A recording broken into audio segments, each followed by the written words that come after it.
திண்டுக்கல் மாவட்டம் கன்னிவாடியிலே இன்றைய ஆடி கடைசி வெள்ளினாலே ஆகையால் இவங்கெல்லாம் விளக்கு பூஜை வைக்கிறார்கள்.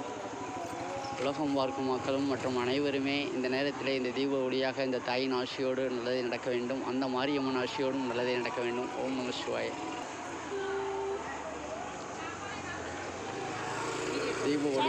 தீப ஒளி ஜோதி எல்லாம் உலக நாடெல்லாம் பார்க்குது. எல்லாருக்கும் இந்த நேரத்தில் நல்லதே நடக்கும். சித்தர்கள் ஆட்சி நல்லதே நடக்கும்.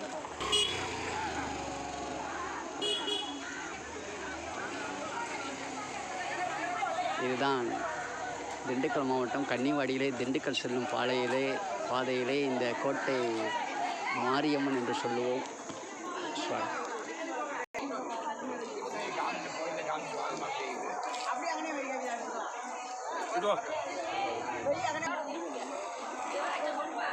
மிக சிறப்பாக கடைசி ஆடி வெள்ளி ரொம்ப ஒரு ரம்மியமாக இந்த மாரியம்மன் 10வது வார்டிலே அமைந்திருக்கும் இந்த மாரியம்மன் ரம்மியமாக உங்களுக்கெல்லாம் இந்த தீப ஜோதியாக காட்சி கொடுக்கிறாள். இந்த துன்பங்கள்லாம் இந்த நேரத்தில் நீங்கி எல்லாம் உள்ள இறைவனோடு